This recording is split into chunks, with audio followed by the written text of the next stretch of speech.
He was a kind of real visionary in setting out, we're going to aspire higher and better, and students loved him. When John Elmendorf became the second president of New College in 1965, it was the beginning of the new and thriving phase for the newly opened college. Elmendorf helped to develop its characteristic learning philosophy and kept the school alive despite immense obstacles. 50 years later, Elmendorf's legacy lives on in New College, a nationally recognized institution that has affected not only the Sarasota community, but also students from all around the world. Born in 1916, Elmendorf aspired to follow in his mother's footsteps. And I think she influenced John a lot. She was a wonderful teacher and had no idea how many people she had influenced just by teaching.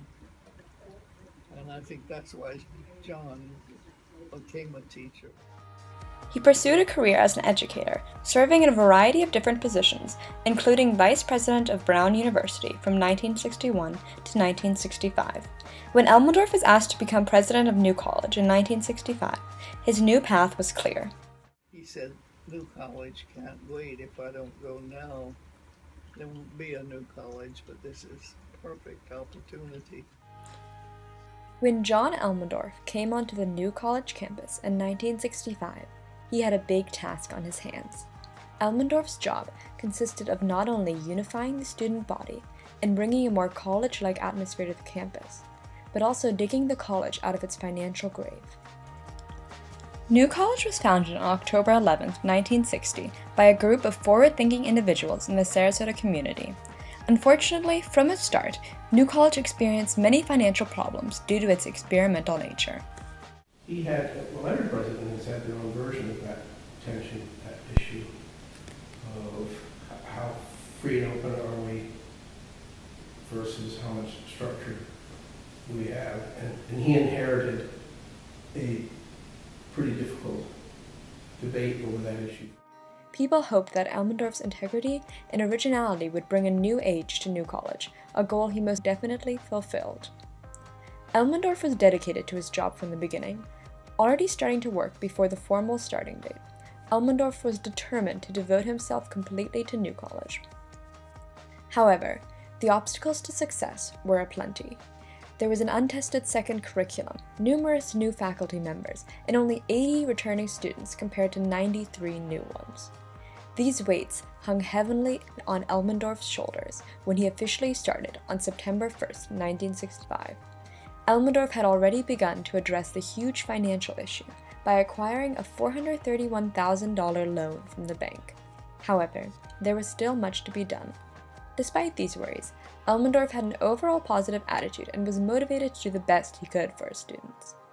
From the beginning, Elmendorf and the campus body had a mutual love for each other. Elmendorf found New College's students to be incredibly intellectual and fascinating. In turn, students easily befriended their new president.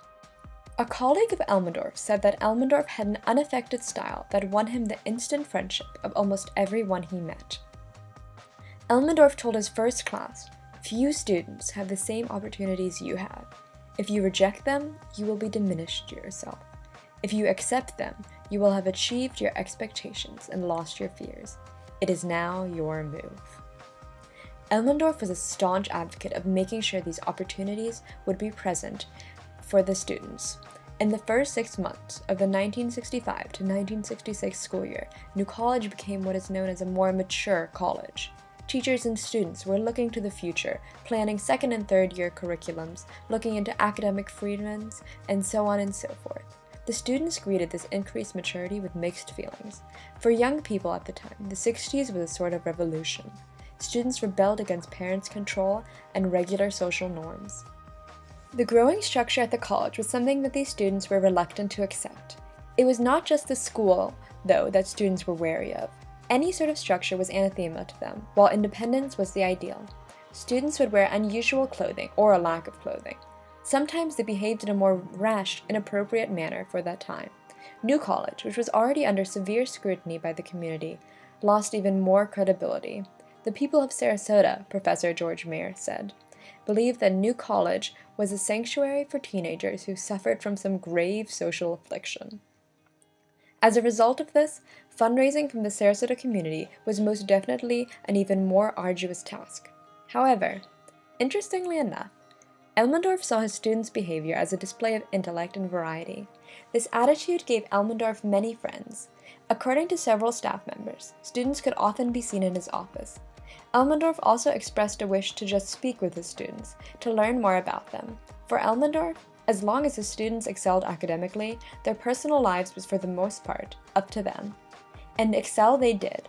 A college examiner showed through a standardized test that new college students got more knowledge in 1 year in all 3 curriculum areas than the average college student in America. Second-year math students, in a nationally administered test, got a higher average than 99% of college students in their second year. Also, second-year students in philosophy scored among the 3% of senior philosophy students. As time went by, the new college campus further evolved. Students began forming special interest groups such as newspapers and yearbooks. The antagonized relationship between the community and New College also began to heal. Students planned discussion groups for the public to talk about subjects like philosophy and literature. One of the most momentous changes under Elmendorf's presidency was in relation to the new college academic curriculum. According to Professor Mayer, Elmendorf's ideal college was a community of bright students learning by interacting rather than by attending classes. With that in mind, Elmendorf and the faculty revolutionized the academic system, bringing it closer to the independent curriculum New College enjoys today. In the second year, Elmendorf brought the school together for an all-campus review. As a result of this, huge changes were made to the academic system. The required mastery of foreign language was dropped. The academic year was lowered from 11 months to 9 months to allow time for independent study. One of the biggest additions, and one that still exists today, was the contract system, started in 1969. Students could sign an academic contract with someone from the faculty. The contract included long and short goals of the student and what had to be done to achieve them. Elmendorf said the system provided how to satisfy the wishes of the students to do their own thing, and at the same time, try to satisfy same kind of attitudes on the part of the faculty. As Elmendorf stated, he ended up resigning due to a variety of factors, including an impasse between him and the Board of Trustees. Despite this ending, Elmendorf left New College with a new social environment and a refined academic curriculum. Finally, it had created the true foundations for the school it would develop into in the years to come. Flash forward 50 years from when Elmendorf first started at New College, and one can easily see how his legacy lives on in the school. Elmendorf's original message and principle of what the school should be founded upon, the individualization of academics in order to inspire greater personal success, is still evident in New College's unique academic program. Today, New College professors provide narrative evaluations instead of letter grades for any assignment or course completed. By doing so, the school hopes to give detailed feedback on a student's individual strengths and weaknesses in order to allow the student to prosper and receive a more valuable feedback. Furthermore, these narrative evaluations reduces the competitive learning environment and promotes one that encourages personal improvement. So they're not focused really on getting grades, they're competing with themselves. And so there's kind of a real camaraderie between the students because they're not competing with each other in a way, they're really supporting each other. So I'd say it's a really supportive culture. It is really supportive of difference in a way. Because of Elmendorf's effective leadership and guidance of a New College, the once overlooked college has transformed into a nationally renowned school. New College is currently ranked as the number 5 top public school. Comprised of just 800 students, New College has a 10-to-1 student-faculty ratio, which brings to fruition Elmendorf's vision of an individualized and personal academic relationship with professors. In addition, about 77% of the classes contain less than 20 students, again stressing the push for academic success. This college is a more selective school, accepting less than 70% of the applicants, with a diverse pool of students from a wide array of states and countries. Because of Elmendorf's leadership and determination to bring New College out of its initial financial distress, New College prospers to this day, inspiring young people to pursue an individualized path to success.